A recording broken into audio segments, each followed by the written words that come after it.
Hey, what's up guys, it's Avikash here. This is a continuation video from the series.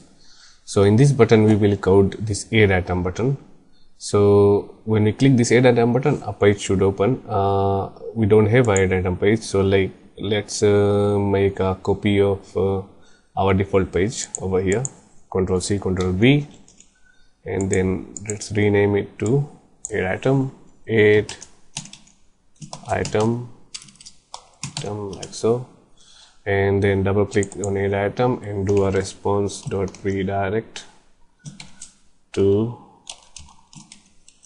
that page. It's called add item dot aspx. So all done here. Let's save all. Now let us open this add item page and see in design view it's actually copy of the default page. So just let's get rid of all these codes except the page load code, because we're gonna delete all the buttons. And in the add item page, let's delete everything and start writing. Maybe we will need a few buttons over here to add item, and then save item, and maybe on top of that we will need a button to return to home. This button will be home, this one will be add item, this will be save item, and here we will have some item name and a text box. This is really units of the item, and we will have a location and maybe select job site. Select job site. We will have a selection drop down list over here, and then finally let's have comments to be inserted to the database, and this will be this button save. Let's just name this button very quickly, home. This will be add new item, and this will be save item. Okay, just let's drop some text box to these properties over here. Let's run and test the page. So add item page is from here. I'm just gonna pause the video and apply CSS style to this so it looks good and save us some time. So I have redesigned the page. Basically I have just selected and applied CSS text box style to all the text box and coded the home button to return to default.aspx. The save button has no code yet, and that's it. So let's just run to see how it looks. Looks all right now, and obviously we click the add or save button, nothing happens. Okay, so let's just go back to the database and start creating the codes. So what we do is, when the user clicks add item, we want the keza to start from add item name. So that is very easy. We can just take this text box one and set focus. When the user clicks add item button, we do text box one dot focus. It's a method, so it's like that. So it's very simple. So also we want to basically change the state for all these items to lock in the beginning, so the user can maybe not make changes unless when he or she clicks the add button, then the state will change. So let's very quickly select all these and then read only to true for them, T for true.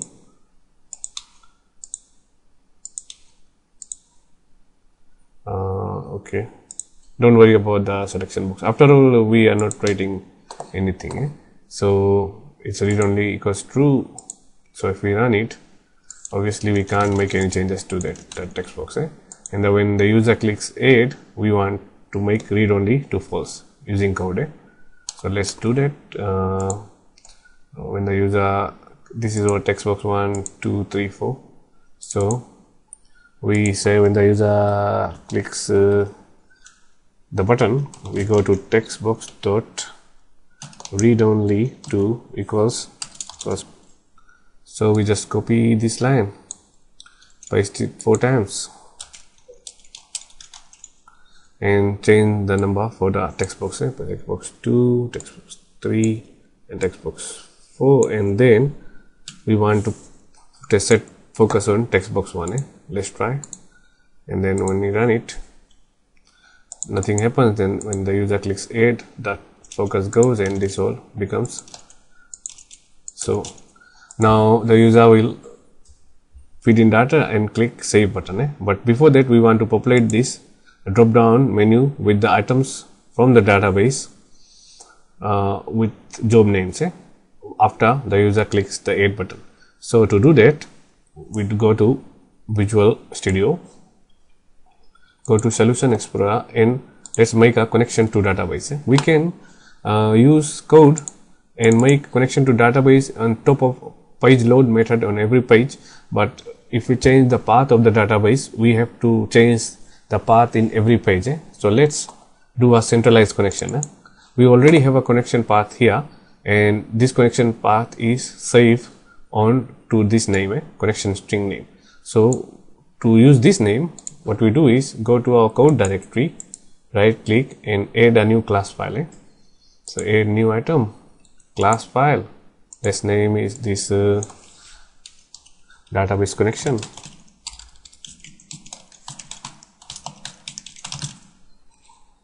Add, and the database connection file opens. Let's paste in to using text here. We will need a database connection in configuration, and then on this database connection code we paste in. So yeah, all corrected, paste in like that, tap in like this, and for this connection string name, we need to get the name from here. This is our name. Copy and just feed the information here, so it knows which database to connect. So it will return connection, and then save it. Now we can call this connection on the top of every page we want to connect to the database. So okay, let's go to our add item page, the database combo object. We go to the code behind file of the page, and on the top of the page, before even the load method of the page, we write code to connect to use this connection, database connection. So what we do is we write this, say connection equals database connection, and inside that there is connect current database method inside this page. As we can see, we will use this class and this method to connect to the database, and it says it cannot recognize this because we have to do another using text here. So let's just do it. So simply we do using database, so this connection is required. Now let's we can write everything in here, but let's do a separate method to fill the combo box, and we can just call in the method up here. So we just start with void let's say name of the method is fill combo box, then double parentheses or brackets, and then here is the method we will write. So to fill the combo box, we need to open the connection to the database first. So connection dot open, and here the problem with this method is if we open the connection and for some reason our database crashes, the connection will remain open. What I mean is if we see our database, see the connection is still open because So we must close the connection immediately after we open or even the database crashes. So to do that, we simply use the try catch method, try, and they will do that. So it just says try this, and if it's error, then throw this. Don't throw anything, just clear out this. And then here we can add a finally block, finally, and then finally do this. So we kind of this is very simple. So what we do is, let's just clean this out because it's not a method. We try to open connection, open connection dot open, and we finally always do connection dot close. So even if there is an error in the application, the connection will always close. So here we will write our codes to fill the combo and everything. So let's just make some space and paste in the codes. Okay, so basically this code says to, if there is any item in our Dropbox, this Dropbox 1, we clear it first. And then we do not open the connection again. Yeah, we can open here, but after we closing the connection here, so it's alright. So then run this query. Select job name from job table and order by job name. So if we see our database, open in Explorer, we open our database. This is a job table and the field name is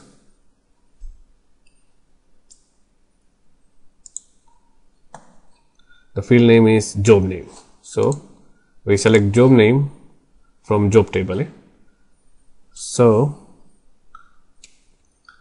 and then don't worry about this query. This is basically run this query on this connection, and then execute reader will get the first line from that code. And while this is the loop, so we only don't want the first line, we will own the line, all the lines. So just write this loop, dropbox.add item, and job name will be returned from the query.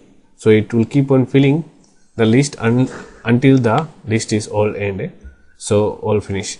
So this method will get all the data, and then finally when we click the button, the add new button, we should rename our button, but anyways, add new button, we could just say we could just call in this method now. So after our text box get focused, we can just call in this method, and we can call in this method before our text gets focused. So like so. So this code should run now. Let's test it now. We save all and run our table. Let's just run the page. So yes, they are all read only, and when we click this add new button, sure enough we get focus. We can type in everything, and this combo box get filled with our data from our database. So now all we have to do is fill in the information and click the save item. So let's code the save button next.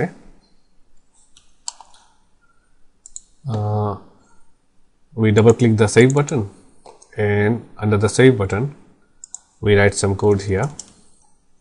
Let's create a method to insert, let's say void insert void save data and method, and then here we call in that method. We can just write the code directly here, but it's better to do it this way. So we can when the button is clicked, we also want to make all this true, so lock everything after the information is saved. So true, all this true, and then after it's all true, then we call in the method. So this is the method. we just call in after this. So great. So let's paste in the codes for the method. So on the save data method we will create, let's paste in these codes. I will explain this code briefly, but okay. So what I'm doing is we see on here we have item name on text box 1. Let's see the property. Item name on text box 1, units on text box 2, and item location on text box 3, and drop down in drop down list 1, job select and comments in 5. And here in the username I've just expanded login and dragged one username control up here. So its name is login name 1.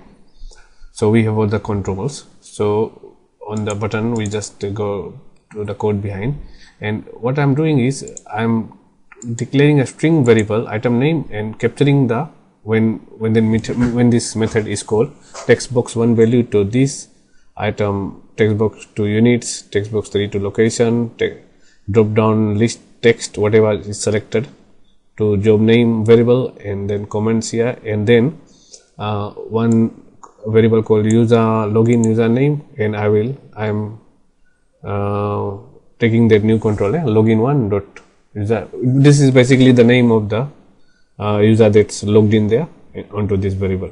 So I do a connection dot open and create this query. So it says insert into inventory table. If you could very quickly see that this is the table, inventory table, and the fields are go design, and the fields are item name. I'm not inserting anything in item ID, that's auto number, it will pick automatically. Item unit, exact location, and enter by, and job site. These are the names. So in same order, insert into item name, job site, all the you can see read all this, and then I did one plus close commas plus, and then inverted, so I can use second line. And here for values I'm corresponding exactly like that. Item name on the database will be item name this variable, which is value from text box 1. Same thing I'm doing with units, item location, job site, comments, and the login name. So everything is captured here. The connection is open. It is inserting into database inventory table, and these are the fields it entering, and these are the corresponding values which is getting up from here, and this line will actually write the data into the database, and it will close the connection.